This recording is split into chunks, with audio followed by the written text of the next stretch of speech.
Salut à tous et bienvenue sur notre chaîne 3 minutes d'impact.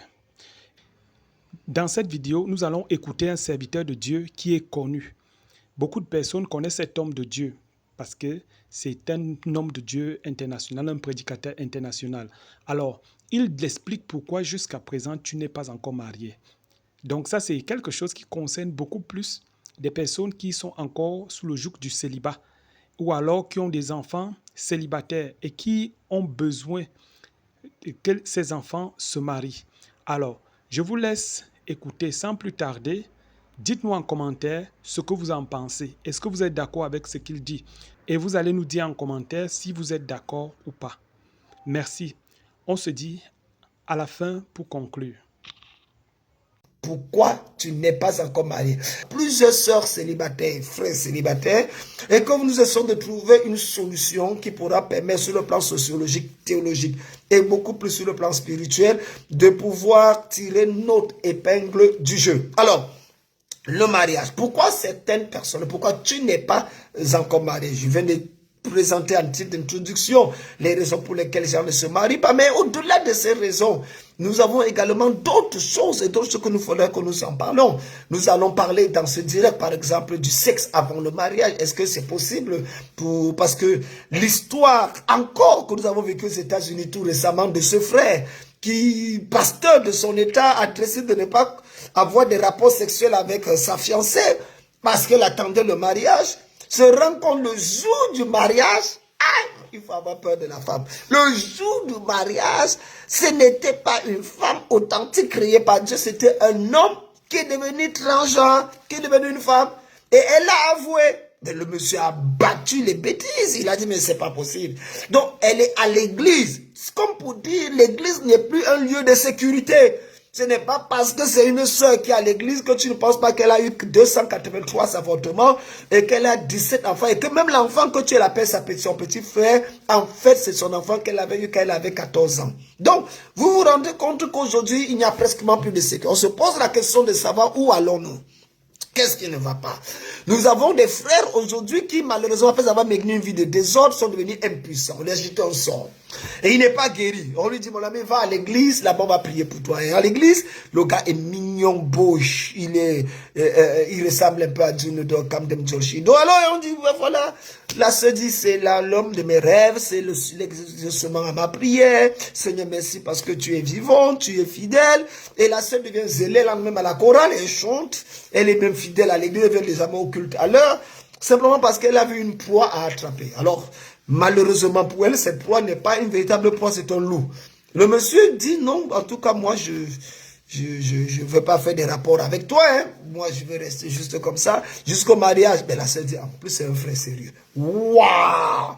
Ça, c'est quel genre, ça, Seigneur, merci. Et le monsieur, il est là, mais ce qu'on ne sait pas, c'est qu'il a un problème au niveau de son Pays-Bas. En fait, le Pays-Bas est trop bas. Et c'est pour ça que lorsque le jour du mariage arrive, et moi j'ai en 34 ans de ministère pastoral, j'ai vécu plus d'une trentaine de cas pareils, où le monsieur, le frère est impuissant, il ne l'avoue pas, la sœur va épouser ce frère impuissant, et va se retrouver dans une histoire dans laquelle le monsieur, il faut qu'elle devienne, au lieu d'être adoratrice du Seigneur, elle devient intercesseuse pour faire lever le petit pays de quelqu'un. Mon ami, toutes tes prières, les sacrifices, les investissements à l'église pour que son truc se lève, quelque chose que naturellement pour un homme croyant, un homme normal, ça se lève. On peut aller jusqu'à ce niveau. Donc, elle se souffre, et maintenant quand elle pense au divorce, il y a un pasteur dangereux qui a un marteau à la main tous les dimanches, qui dit, vous les divorcés, c'est l'enfer qui vous attend. Go! Vous les l'enfer, go! Elle dit que c'est pas vrai. Je fais comment? Je suis dans quelle histoire comme ça? Hey! Et puis là, subitement, elle ne peut pas divorcer.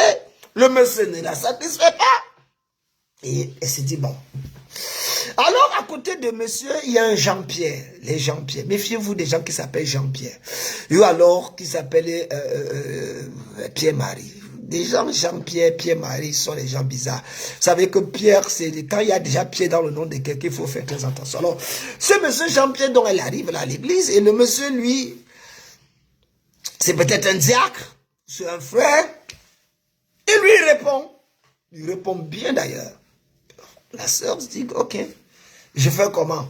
Et directement, elle commence à tomber dans l'adultère, et puis elle le cache, elle ne peut pas faire autrement, elle doit se satisfaire, elle ne s'est pas mariée pour ça, soit elle divorce, soit elle trompe.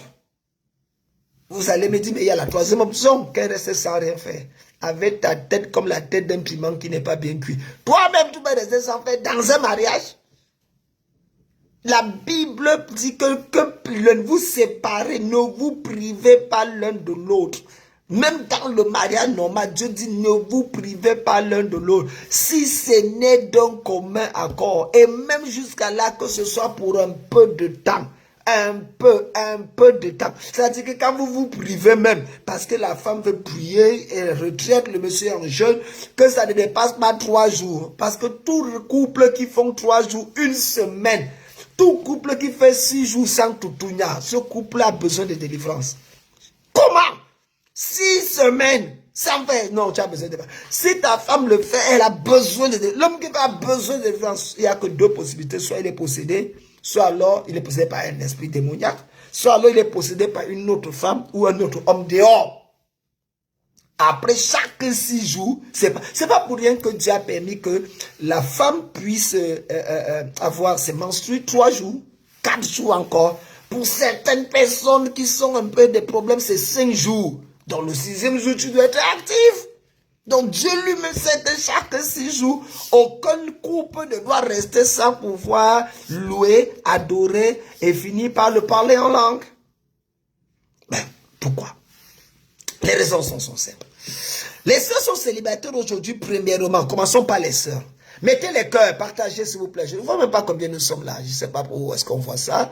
Partagez, mettez les cœurs. Et puis nous allons voir par la grâce de Dieu qu'on peut faire. Où est-ce que je suis? Mon Dieu, mon Dieu. D'habitude, je vois mes directs, je vois le nombre que nous sommes. Alors, partageons et mettons les cœurs. Pourquoi? Commençons par les sœurs.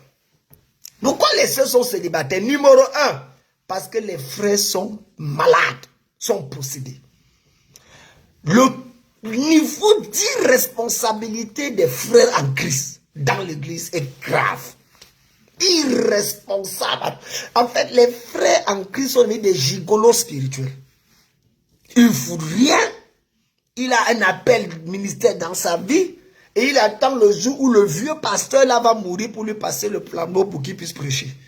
Et il prêche un dimanche, on lui donne une offrande de 25 €, de 50 000 même, et puis il est content. Sa vie est finie. Les frères ont un problème sérieux. Premièrement, ils sont irresponsables. C'est-à-dire, c'est rare de voir des frères en Christ qui travaillent. Même s'ils ne sont pas à la fonction publique. Mais ils font quelque chose. Ils se battent. Ils se prennent soin d'eux. Mais aujourd'hui, les frères en Christ, c'est plutôt, je calcule la sœur qui travaille pour l'épouser. Adama, tu as fumé quelle herbe? Au point où tu penses que toi, tu vas te marier sur une femme qui va t'entretenir. Même parmi les pasteurs. Même parmi les pasteurs. Mais c'est pas possible. Merci d'avoir regardé cette vidéo. Tout le monde ne sera pas forcément d'accord avec ce que le serviteur de Dieu vient de dire. Dites-nous en commentaire ce que vous en pensez.